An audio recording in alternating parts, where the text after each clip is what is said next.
Thank you all for coming today. My name is Joel Helgeson. I'm a Senior Security Fellow at Secure IT Net. I like to say that I get paid to do what other people go to jail for. I am a security auditor, security consultant, and professional trainer. When a lot of people think about war games or cyber war, think of the movie War Games, if you remember that. You know, Matthew Broderick from back in, what was it, 1982? I know that predates a lot of people in the room, but you know, in that movie they averted a cyber nuclear war by overpowering the computer by playing tic-tac-toe. Nowadays they might have it do that with Minesweeper or something. I think that if a cyber nuclear war ever did happen, it would look kind of something like this. This, of course, is quite photoshopped. But cyber war, just as a definition, cyber war is not about inadvertent nuclear war. I take terms very, very seriously. Some terms that drive me nuts are cyber war, cyber warfare, especially cyber terrorism. I don't know of anybody that is terrorized by a server crashing. A lot of people are inconvenienced by it, but it kind of discredits the term terrorism. Sure, so by means of definition, I want to at least state that cyber war, this presentation, cyber war specifically is not about inadvertent nuclear war, not about cyber intrusions or defacing websites. It's not about distributed denial of service attacks. It's not about malware. It's not about cyber enabling regular terrorism. It is not a part of a high-tech war that isn't computer networks focused. It's about war, about non-technical military information operations. I would like to propose my definition and how I understand cyber warfare. It is the use of computers within a greater context of a military battle or conflict. Okay, that's what I mean when I say cyber war and cyber warfare, nothing else. It's kind of like a term such as air superiority. You never hear that term absent the context of a battlefield conflict, right? We just don't use the term. To say that we have air superiority here in the United States, it doesn't make sense. So cyber warfare used in conjunction with a greater war. This is from Vasil Shakurulitsa. He's the Georgian ambassador to the United States during the 2008 conflict in Georgia. He said, hackers do not take the battlefield, infantry boots on the ground take the battlefield, but like having air superiority, it helps. That's what we're going to be talking about. So this presentation starts on August 8th, 2008 at 8:08 p.m. On that date, there's a lot going on. It's a pretty busy day. But something of note was taking place in China. It just so happened to be the opening ceremony at the 2008, or the,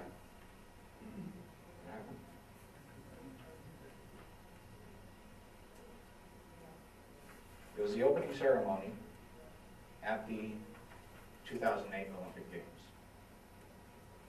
in Beijing, China. While everybody was paying attention to those games that were going on, a mere 4 time zones away, something else was taking place in Georgia. Specifically, Russian troops had been moving into Georgia. Now the areas that we're talking about here are North Ossetia, South Ossetia, and this is Greater Georgia and Russia. Now, what started taking place was the Russian 58th Army started coming down into Georgia. Okay? Now right there is on the north to south Georgian border, there is one tunnel that separates the north from the south. All traffic has to go through that tunnel. It's the only way that you can get from point A to point B. And 15 miles of Russian military hardware was making its way through the tunnel. It was a bottleneck, of course. People knew what was going on. They didn't know that an invasion was imminent. But again, nobody could get word out.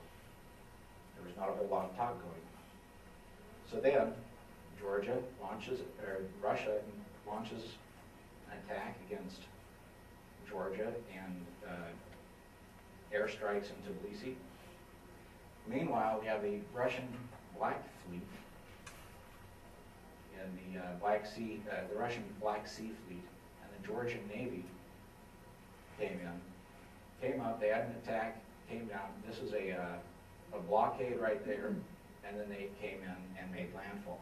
Now, while all this was going on, the world attention was focused on the opening ceremonies of the Olympic Games. And there was complete radio silence, for the most part, with what was taking place in Georgia. It was, people knew something was happening, but they didn't know what. And the commentators said, well, meanwhile, what's going on in Georgia? We have no new information. Well, back to the Olympic Games.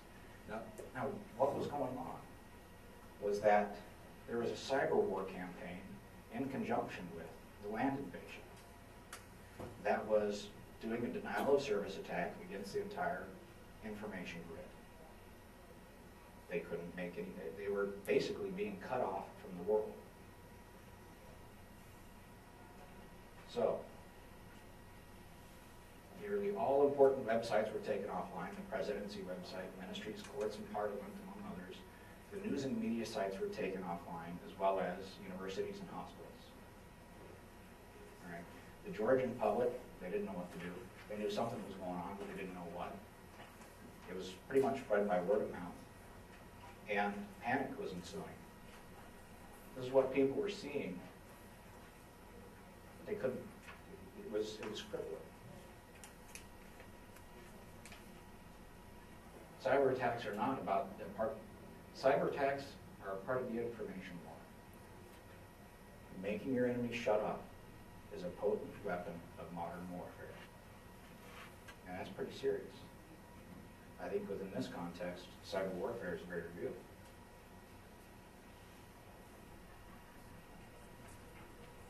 So, one of the questions I asked myself was, okay, how? How did this happen? Now, on the surface, it has a pretty easy answer. We know that Russia has a lot of hackers, a lot of criminals. They've been the botnet operators, but that's one thing. We're talking about Russian civilians that have the hacking component. I'm okay with that. I understand that. But this was a military invasion. How did the Russian military get involved with this? Do they have that capability? Or was it outsourced? It's an interesting question, I thought.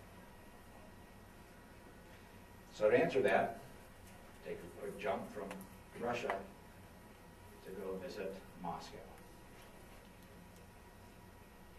Now this story starts a little bit earlier than the first with Russian hackers. Let's draw a timeline here. It starts in about 1995. Prior to 1995, we had the Cold War.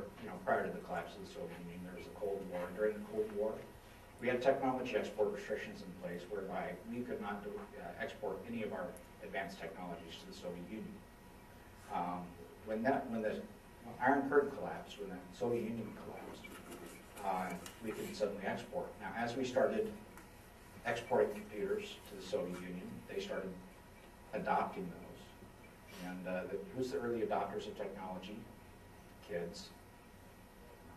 They're the ones that took these used computers that we were throwing out. They took these used computers and they started using it to get online, to connect to the internet. And like a 16-year-old kid with a hot rod, souping them up. As soon as they got on the internet, they started participating in our conversations and our information flows. And along with that connectivity, they started becoming self-taught programmers, some of the best in the world. And because they were writing programs on systems that we considered to be garbage, there was no such thing as code bloat. There was no such thing as adding features for the sake of adding features, or upgrades, or for the heck of it. This forced them to become very, very good. So basically, in 1995, they went hello world. Now, as their skills progressed, certainly, they went, started becoming script kiddies and started writing viruses and started playing around with things. And over time, they got better and better and started getting into denial of service attacks and selling exploits such as Web Attacker Toolkit. I mean, as their skills progressed, let's say 5 years into the calendar year, once we have what started off as a 15-year-old kid playing with this new computer, he's now got 5 years experience in programming. And now that he's 20 years old, he's got a skill set, a marketable skill set, but he lives in Russia. So you can't exactly just go out and get a job in the information technology field. So how do they earn a living? Pretty much any way they can. No rules, just write. As in W-R-I-T-E. Just write code. It's a very amoral, very functional existence.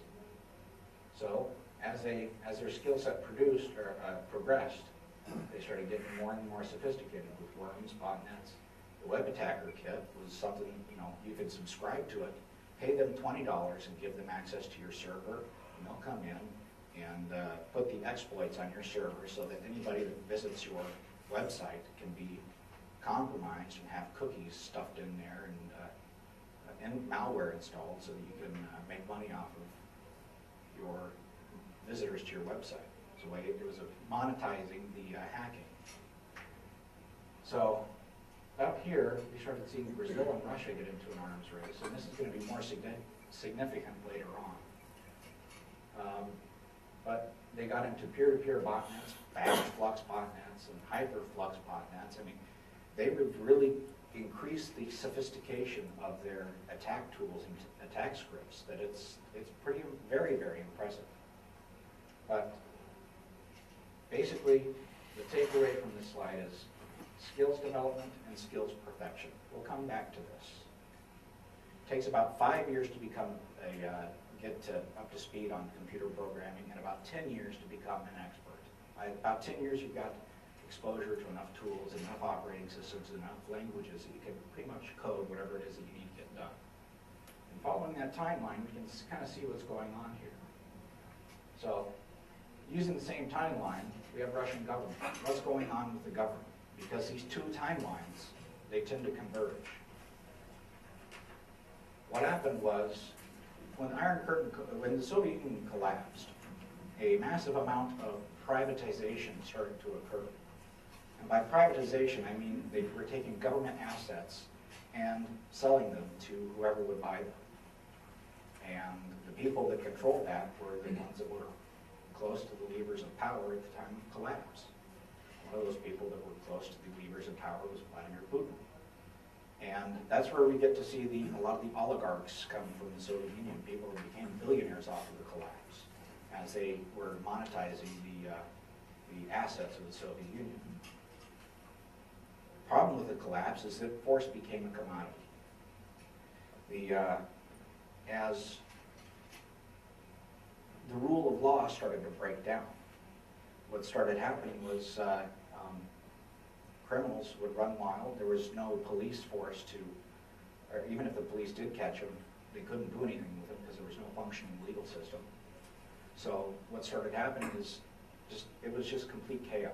So you had, and once force becomes a commodity, then everybody starts going to provide cover, to be a roof, to give protection to whoever has the biggest, baddest network of criminals. And that's where we get into the real mafia wars. I'm not talking about the ones on Facebook. But the real mafia wars erupted. So Putin gets elected in 1999. Cybercrime after 2000, after the Russian criminals get really, really good, cybercrime just gets out of control. We have these, a botnet operator that was doing hundreds of thousands of dollars in credit card fraud each month. And so the FBI got involved and said, you know what, this is out of control. We need to launch FBI Operation Card Keeper. And the intent was to go out to the Soviet Union and say, you know, try and get some people arrested, crack down on this. This is a publication, an actual publication in Russia, the Journal of Computer Hooligans. I mean, criminalism out there was just out in the open. And trying to hunt down people, criminals out there, is like trying to find a needle in a stack of needles. I'm not saying that all of them are criminals, I'm just saying that there's lots of them. And this is business as usual. So, FBI and Operation Card Keeper, they fly out to Belarus to meet with the Belarusians to crack down on cybercrime. And the particular individual I'm speaking of right now, his name is Special Agent Dave Thomas of the FBI, not Dave Thomas of Wendy's, certainly different person, but Dave Thomas, FBI, goes out to Belarus, and when he lands, we assume that, gosh, you know, we're going to find somebody in Russia that speaks English, and certainly hope that's the case, but get into a cab and all of a sudden, nobody speaks English. Nobody can even translate. The cab driver starts driving and says, you know, hey, until you start telling me where to go in a language I can understand, I'm just going to drive around in circles. So, ticket is, you know, he sees McDonald's. Hey, take us to McDonald's. And cab driver's like, nah, yeah, whatever. He's like, dang it. Pulls out his notebook, draws golden arches, and says, here, take me to this place. Ah, yes. Drives him straight to a strip club.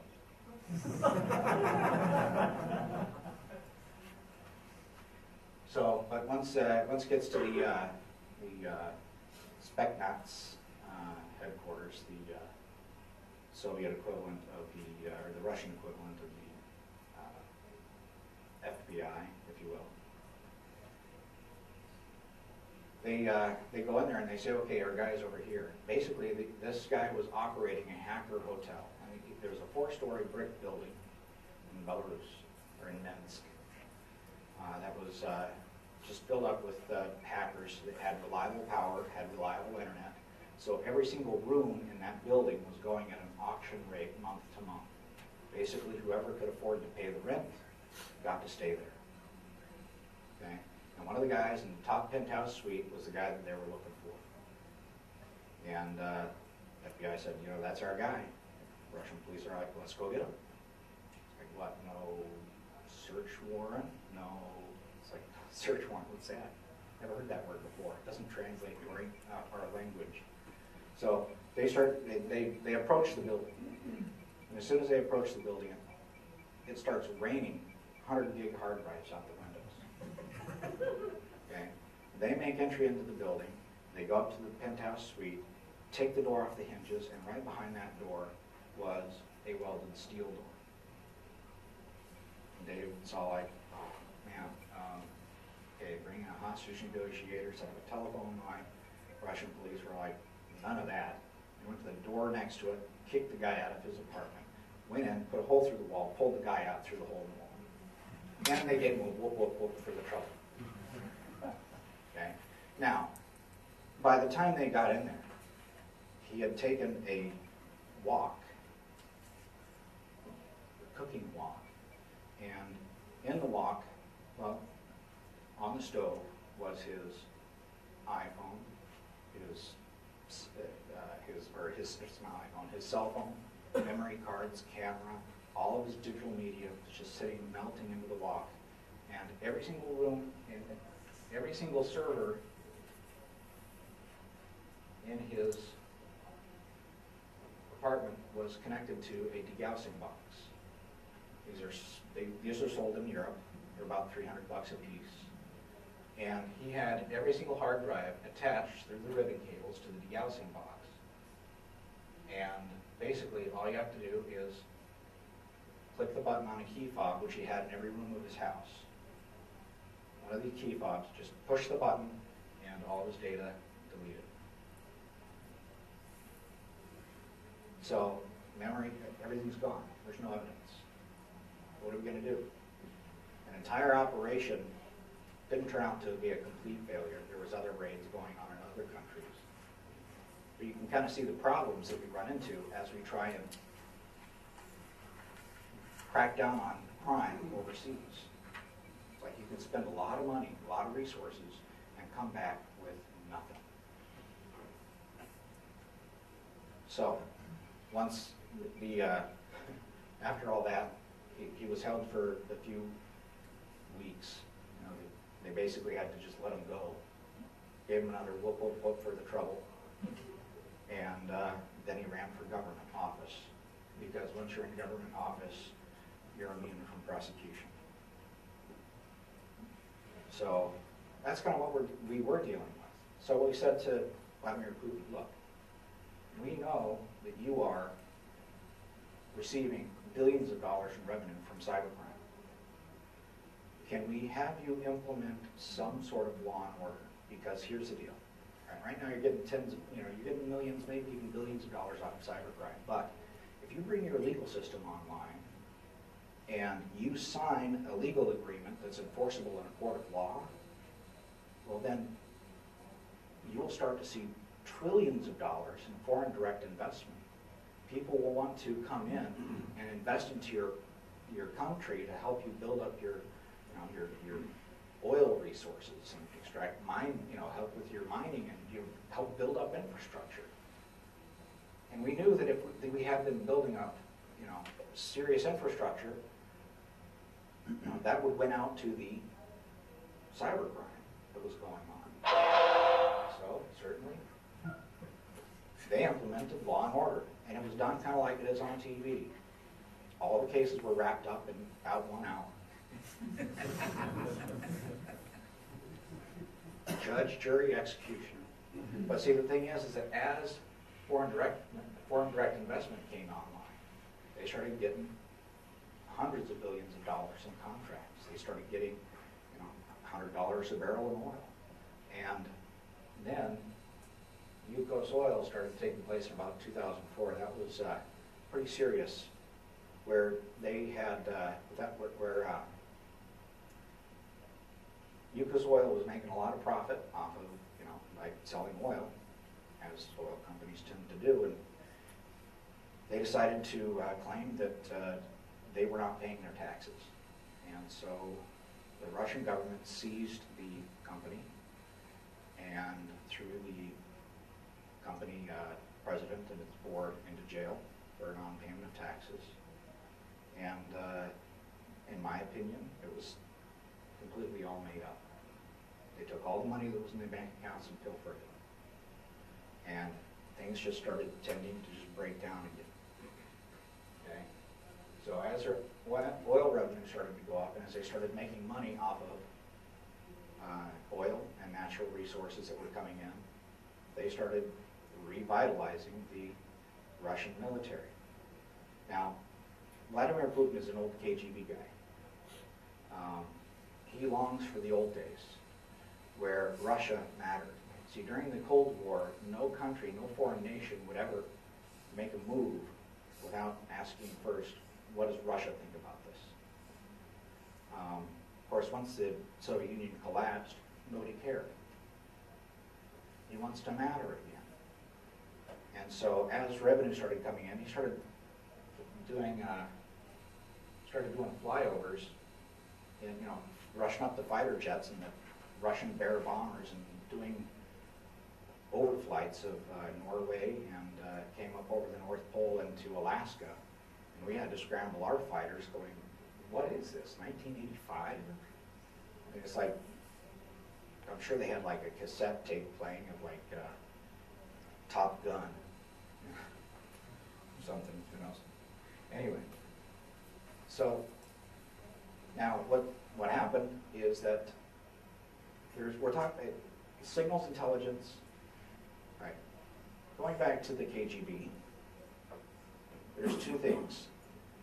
All right. There's two basic types of intelligence. There's signals intelligence, and there's human intelligence. Here in the United States, we have the CIA, which does human intelligence, and the NSA performs signals intelligence.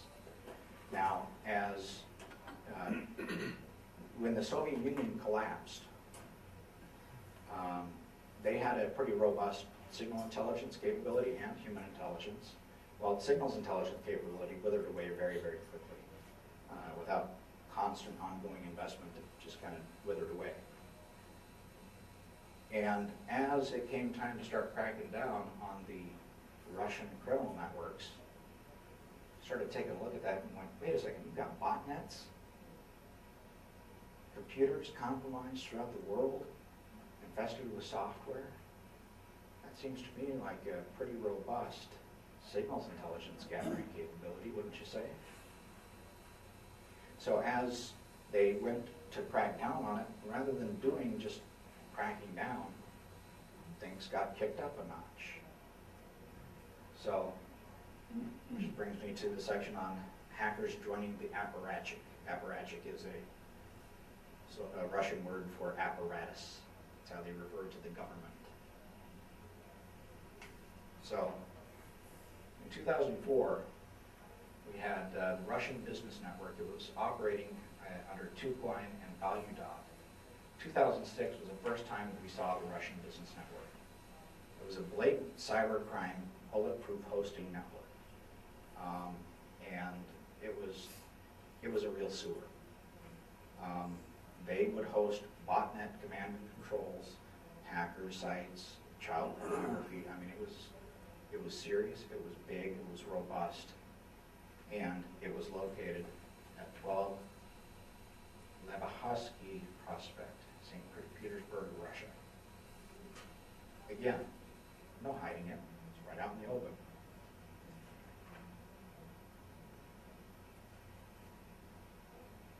So, we, with the,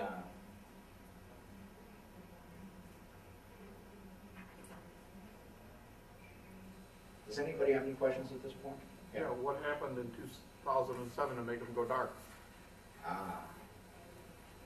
I think they were too visible. And we'll get into what happened as they went dark. You'll see there's a slide where I do discuss what happened as they went dark. Because they were so visible, we knew right where they were, and we knew whose IP addresses to filter. And we could say, okay, this is the address block of the Russian business network. Just filter all that traffic. In fact, in 2007, I remember sending an email out to customers asking to just say, hey, look, block all of these address ranges for these ISPs. They're criminal ISPs. Just, you don't ever need to get any legitimate traffic from them. Just block them in your firewall. And ISPs started doing the same. Okay? So at that point, when you're that visible, it's too obvious what you're doing and easy to circumvent. So let's take a look at what started happening in 2008. In April of 2008, they started scanning networks, mapping out ins and outs of the Georgia infrastructure. Of course, this is all understandable after the fact. As it's going on, this kind of activity just kind of blends into the background noise. So then May and July, further reconnaissance going on. Then on July 20th, the president.gov.ge goes offline, and it was offline for 24 hours. So the interesting thing is that when it was offline for 24 hours, it was taken offline by a denial of service attack. And that denial of service attack was orchestrated and managed by the MockBot command and control server. Now, MockBot is a very common command and control server that is used to manage the larger botnets like Storm and the Storm.net and many others. But this particular server, it came online, and it was hosted in the Russian Business Network address range. Came online 2 weeks prior to the attack, and no other targets were hit by that command and control server. Very interesting. So then, on August 7th, 2008, the President.gov GE website was replaced with propaganda. It was replaced with Saakashvili as Hitler. Now, the interesting thing about this image right here is this image was created in March 11th of 2006.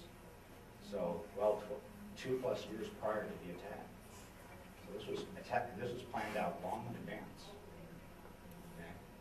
So then we have the August 8th, 2008 distributed denial of service attack. And it wasn't exactly a distributed denial of service attack. These attacks were done by using, it wasn't the, that wasn't the typical ICMP pinging it with traffic and just overwhelming it. It was sending HTTP requests to non-existent web pages.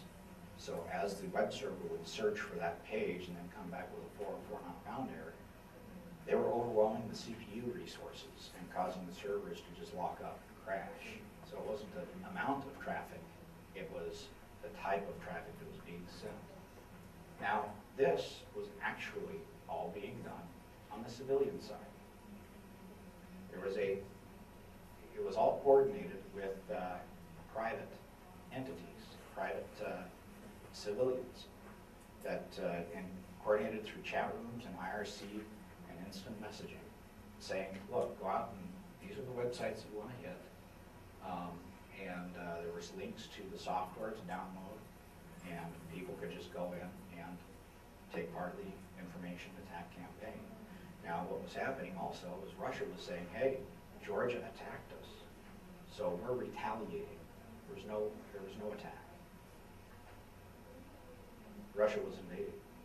What's interesting, though, is that the outcome of this, Georgia won the information warfare, because the funny thing about Russia is they were really good at squelching people from being able to talk, but where they failed was on the media campaign, feeding information to the national media in its place. That's where Georgia came back in. So I was quite astonished. I mean, it's understandable that they enlisted a lot of public support to have this done. But I draw a little distinction that, when you have government running cover for criminal enterprises, what's the difference?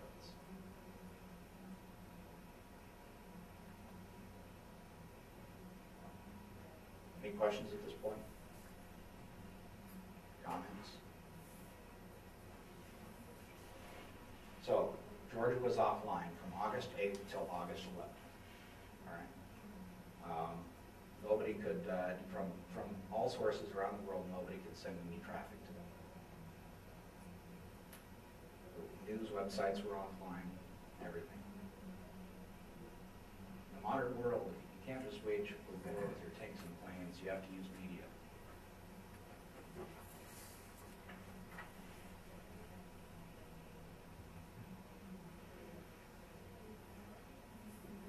Pretty potent saying, wouldn't you say? When you get to control the truth as people see it. What's interesting is that the first news story that gets out is the news that people hear. Everything else after that is a correction or an update. When you get to control the news flow, when you get to control the information flow, and this is where cyber warfare, it's a potent weapon, but only within the context of a greater battle that's going on. And I think that if we were ever to see cyber warfare within this country, it's going to be within the context of a greater conflict. So, before we go into further detail, let's talk about what's happening in Brazil, Russia, India, and China. Take a quick look at this timeline. So Russia and India, they came online pretty much at the same time. And by them coming online, I mean they came online and the general public started getting access to the internet. Brazil and China came online roughly in 1998. Now, it's not to say that they didn't have internet access before then, but it became available to the general public in 1998. Okay? So 5 years later, we start seeing Brazil and Russia enter the botnet arms race with the Zotov, Silver, and Bagel worms.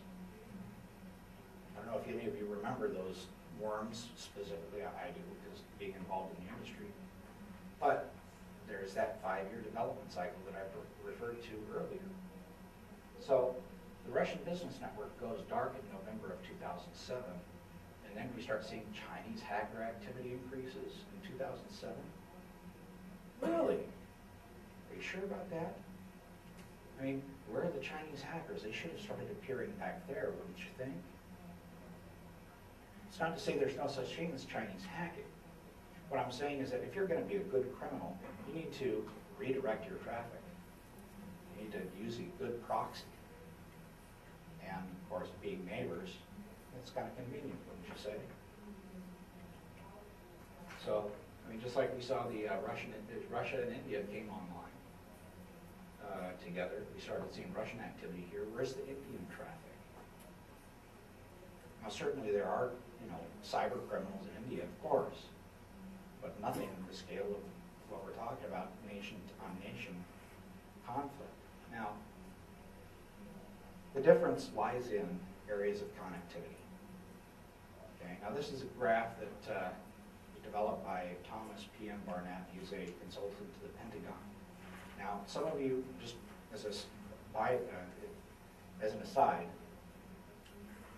the purpose of the Pentagon is to look into their crystal ball at what war is going to look like 20 years from now.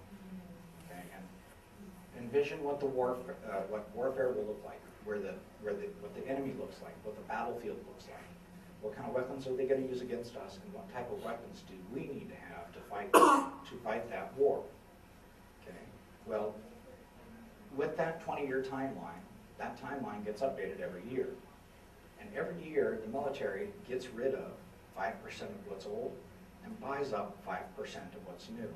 So after 20 years, you have a refreshed military that will hopefully be somewhere close in approximation to what that enemy is going to look like 20 years from now. Pretty simple. Okay? So during the Cold War, it was really easy what the conflict was going to look like. It was Russia. It was going to be big, bad, ugly, state on state, just massive.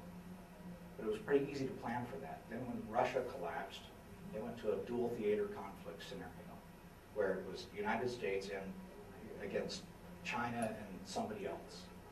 Okay, so a dual theater conflict. Then, of course, when 9/11 happened, all that changed again. But 9/11 caught them off guard. They needed to go back to the drawing board and say, okay, what do we need to do to reassess where the threats are going to be coming from? So what Tom Barnett did is he took a look at the map of the United States, and he drew a map of the globe, and he drew a line, or he put dots all over this map on this map on everywhere that the United States has sent our military forces for the past 10 years, or the 10 years from when the Soviet Union collapsed to 9/11. Okay, and based off of that, with all these pins, whether it was to oust a dictator or do a regime change or send peacekeeping forces or even disaster cleanup, where did we send them? And so then once he put all these pins on the map, he drew a line around it, and he started noticing something very distinct. Connectivity out here in these countries is thick and getting thicker for the most part. And connectivity is thin in these regions inside of here. Now by connectivity, I'm not talking about internet access, although you could use that as a measurement. Connectivity can be measured by Hollywood box office receipts, paved roads, plumbing.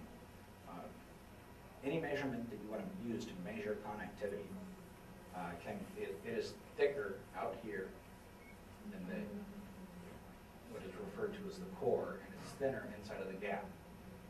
Okay? So taking a look at these areas inside of the gap, contains the future of our conflicts, or potential conflicts, if you will. Now, with these functioning versus non-functioning economies, we have different exports. Primary exports of dysfunctional economies are drugs, narcotics, and terrorism. However, I postulated that, hey, look, we've got frontier states, and that's where we start to see a lot of fraud and cybercrime. Because these are states that are connected to the internet. And here's the key distinction. If they're connected to the internet, but they don't have a functioning legal system. So, for example, Central and South America, we see a lot of drugs and narcotics. Brazil is frontier land. We see a lot of soccer, cracks, and worms, trojans, spam, and fishing. Okay. In Africa, we've got murder, genocide, internal conflict, mass rape as a tool of terror. And then we have good old Nigeria, that is the frontier land for 419 scams and phishing. You know what a 419 scam is, right? Where you get an email asking you to deposit $50 million and asking you for money to help get money out of the country. So, Middle East, they have oil terror, they're connected and hating it. So, you know, take a look at where the cyber crimes are taking place. Happening a lot in the frontier areas. So the future of cybercrime is based upon areas that get connected to the internet, absent a functioning legal system. That seems to be the distinction, because Russia and China, we started seeing two different scenarios play out between those two, Russia and India. India came online and they became an outsourcing provider within 5 years, once they developed that skill set. So, it's a different world today than we had 10 years ago. Of course, nothing surprising there. Do we have any questions at this point? Comments? The Chinese are just outsourcing to the Russians so the Chinese could learn how to do it? No, I think the Chinese are doing it. There is Chinese hacker activity, legitimately, yes. In fact, if there weren't Chinese hacker activity, I would be concerned. Because as a developing nation, they do have cyber objectives that they have as part of a military objective. I can get into the military aspects of that. But as a matter of fact, I really don't see China as much of a threat at all, because our economies are so closely connected. How much time do we have? Just 10, 15 minutes. So with China has some very, very unique problems that they're facing. And it has to do primarily with growing their country.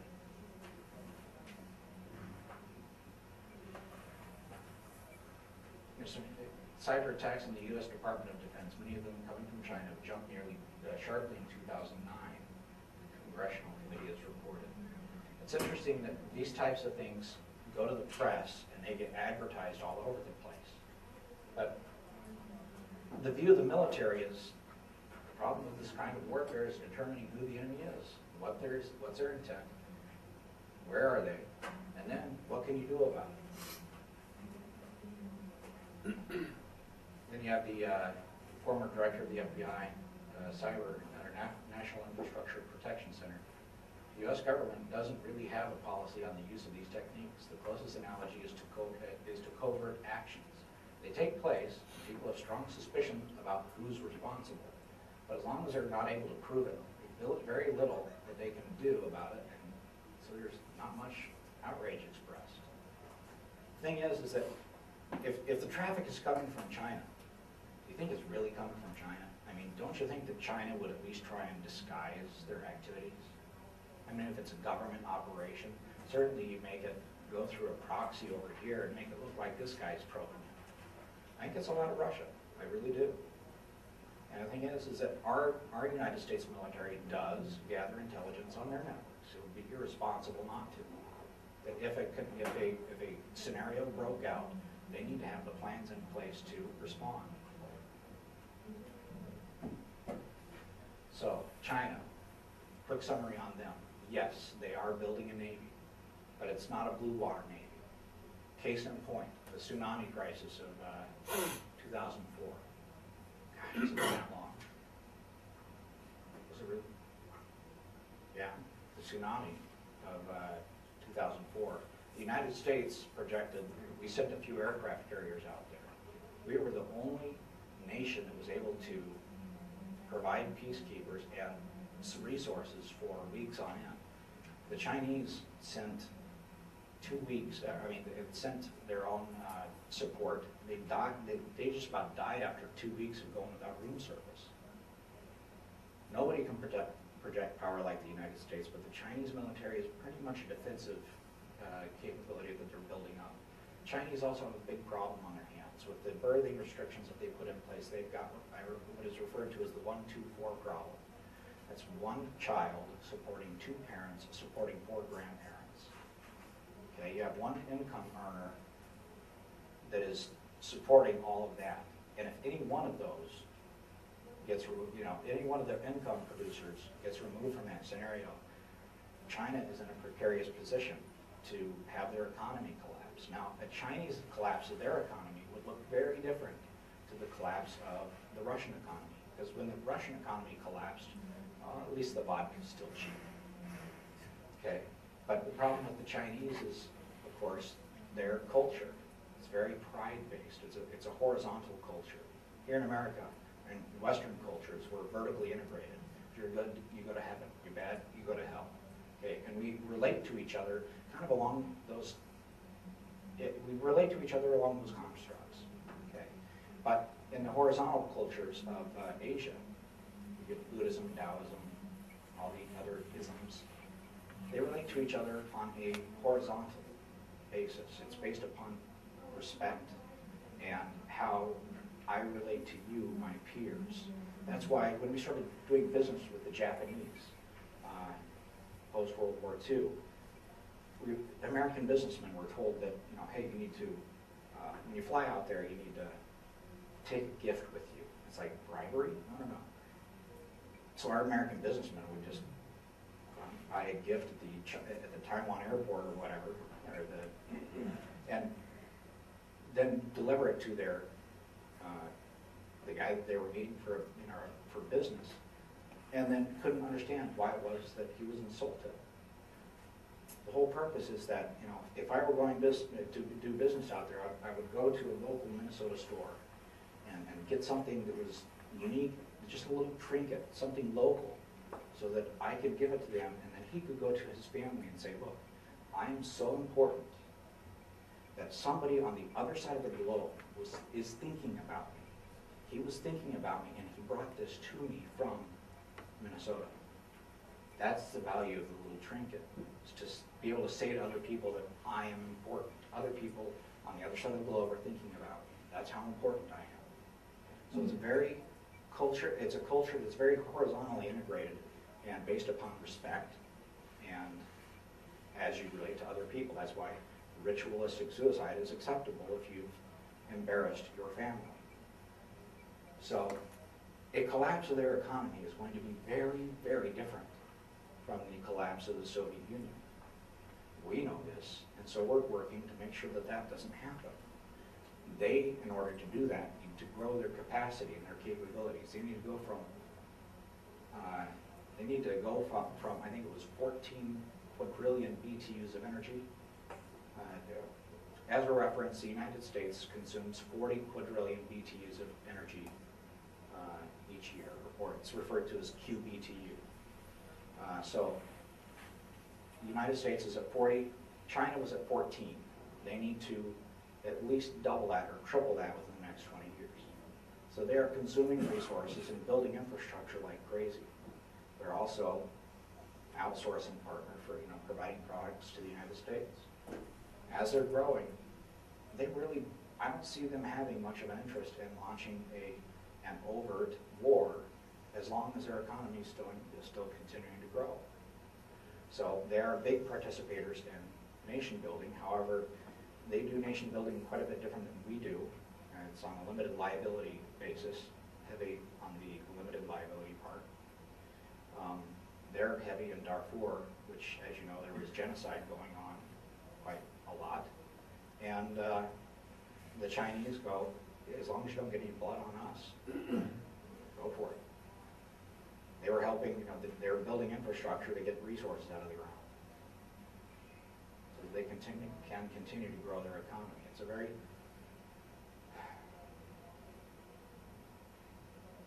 it's an interesting relationship between the United States and China, but I do not see them as a war competitor. I think that it just makes good headlines more than anything else. So, any questions at this point? So, I think that this is actually becoming a more serious threat, because now that we have nations being involved in cybercrime and cyber contingents, using computers as signals intelligence gathering platforms. It's not that your network or your device is particularly attractive to a foreign government, it's just another information gathering node. It's just a point of reference. So I could conceivably see that when you have nations involved in espionage, that they could be looking to get a network administrator. So if an attractive woman approaches one of the network admins, be concerned. There's something wrong. No, but it's not inconceivable. So, to summarize, I put this text inside of your presentation. It's the last page, the last 6 slides, of the exact conclusions of the Russia-China conflict. Basically, the cyber attacks against Georgia were carried out by civilians. The organizers had advance notice that the Russian military was going to be invading, as we know. Now, the easy conclusion is that the Russians certainly are, or the cyber,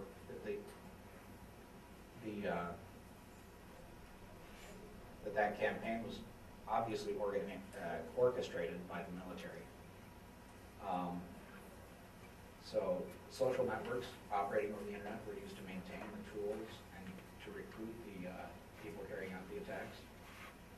The civilian attackers were aided and supported by their efforts by Russian organized crime, and that's the kind of thing that I think is working as a front for the Russian military, or the KGB or FSB.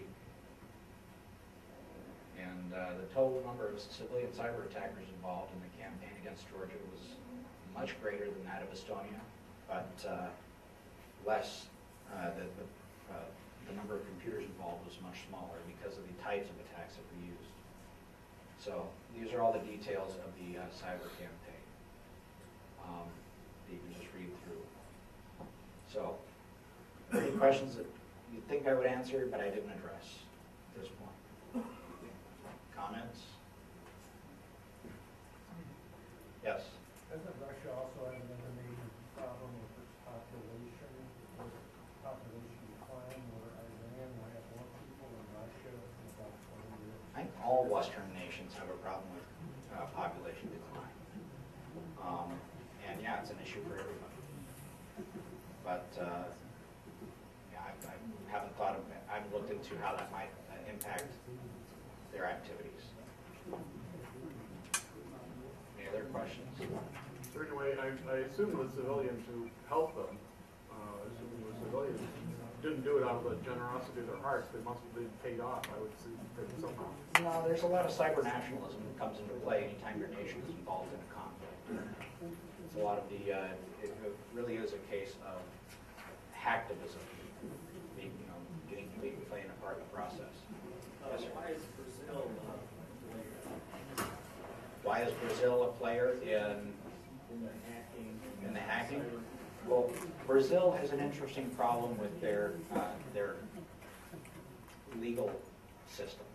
Right now in Brazil, I was very surprised that they got the Olympics for 2016, because right now there's a major problem going on in Brazil with kidnapping for ransom. Thugs will go in, they'll kidnap somebody, and they'll ransom them for whatever they have in their bank account or whatever their families can come up with. Otherwise, they'll just kill them. And when you're dealing with those kind of crimes on the street, you really couldn't care less about cyber crimes going on. Brazil is cracking down on that, but it's still, it's a long time coming. Yes? What's the next generation of cyber crimes that progress from all these forms to botnets? Is there any new breaking technology or anything that you know something? Yes. As a matter of fact, when the transition that started taking place in 2005, it's my postulation. I have evidence to support this belief that once Russia started getting involved in cybercrime, that's when we saw some serious improvements in the Russian botnet infrastructure. They were getting better at, they started using real encryption, not just obfuscation of their traffic or of their communications, but like real encryption algorithms, like somebody with an understanding of mathematics and encryption algorithms started getting involved, and they started coming up with botnets that had serious command and control. Usually it used to be handled through IRC. And if you could take down the IRC chat room, you would be able to crash the botnet. But as the sophistication grew, now we've got dynamic DNS or peer-to-peer enabled botnets, and fast flux DNS botnets, and hyperflux DNS. I've got my discussion on Russian botnets. I have a whole presentation on that. And incidentally, I'm available to speak to any one of you. If you want me to come speak to your organization or to your company and present on Russian botnets, I'd be happy to do so. There's no charge involved. If you have me traveling for great distances, certainly it'd be helpful to cover those expenses. But if you want to sit and have a conversation about Russian botnets, I'd be happy to. But that aside, as the Russians started getting involved, or as the FSB, or the Federal Security Services, started getting involved and operating or influencing the growth of the botnets, they became far more disciplined, and they started doing actual timed releases and upgrades. It's kind of like they were, as version 3.0 was released, they were working on 3.5, and version 4.0 was in the works. And they actually have, and it's planned out like a really organized crime syndicate. And so they are getting more and more difficult to detect. And I think it was starting in 2008, a couple of years ago, that we finally admitted that, look, the criminals have the upper hand in computer security. If we don't have control over our networks, we need to expect that somebody else is going to own it and control it for us, and it's going to be somebody we don't want. So, as far as what's on the future, what the future holds, I think it's going to get more and more difficult to detect the infections, and it's going to get more covert and more resilient, harder to take down. Incidentally, as a side note, there was a 60 Minutes episode that aired last month on CyberWarfare.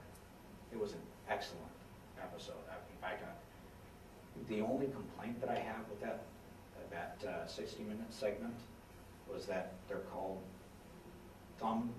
not called thumbnail drives, they're just called thumb drives. Okay? But I mean, that being my only complaint, that's how good it was. It was accurate. They talked about the cyber campaign where Brazil had their power grid shut down. As a matter of fact, so certainly we're out of time, we're over time really. But the Russians, yes, if any of you need to leave, of course, by all means. But the Brazilians in 2007 had their power grid shut down. And on, I think it was October 9th, I think, on a Sunday, 60 Minutes aired the episode that said that the Russian power grid was shut down by hackers. Well, that came out on Sunday, and on Monday, Brazil issued a press release that came out at the end of the day saying, no, our power grid was not shut down by hackers. It was deferred maintenance that caused the power outage in 2007. And that came out at like 6 p.m. on Monday. So it made the papers on Tuesday. Well, when the hackers found out that they said, no, it wasn't hackers that took down our power grid. It was deferred maintenance. They said, oh, really? And they shut them down again. So 26 Brazilian states were without power. It was like 50,000 megawatts of electricity was just shut right down. It's like, are you sure about that? You want to double down on the fact that it was not hackers? Well, they then again came out and said, that was our long distance transmission line that went down between this generation. It's like, give me a break. It was back up in 5 hours. You don't bring a long distance transmission line up in 5 hours. It takes a little bit of time to, but anyway, it's pretty obvious it was hackers that did it. But it's an interesting world to be within. I thank you very much for all being here.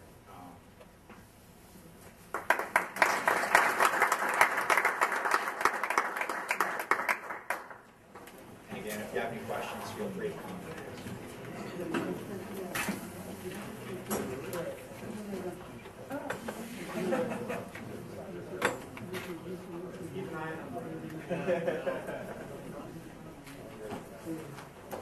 You still want to ride? How are you?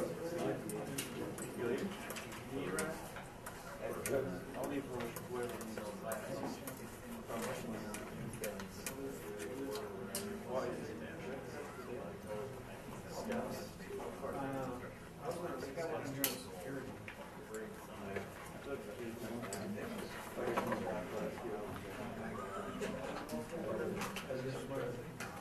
It's very capitalistic.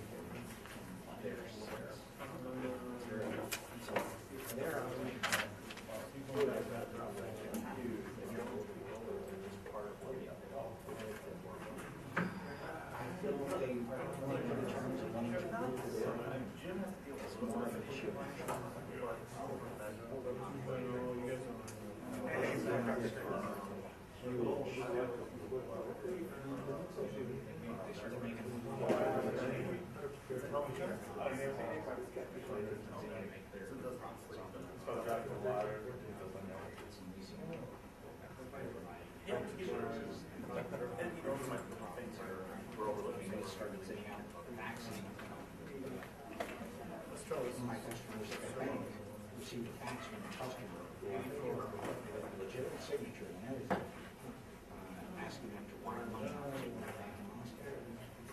They called up their customer and said, "Did you send this? It has your signature on it." She said, "No, we didn't send it." But I mean, they're out to rob the bank, so they're involved in every single crime that they can get involved with to try and make money.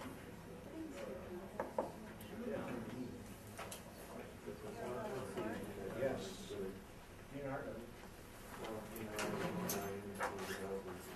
I know.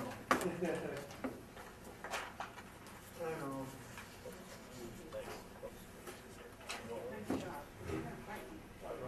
Yeah, it's when people use words like cyber terror, it's like, and there's no context associated with it. It's like, oh, am I supposed to just be scared?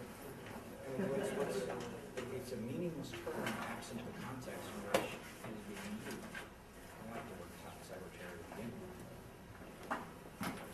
Thanks a lot. Appreciate it. The one thing that I was curious if you guys Al-Qaeda thing, like people in Minnesota. Yes. And actually, it was Special Agent Chad McNiven that was involved in the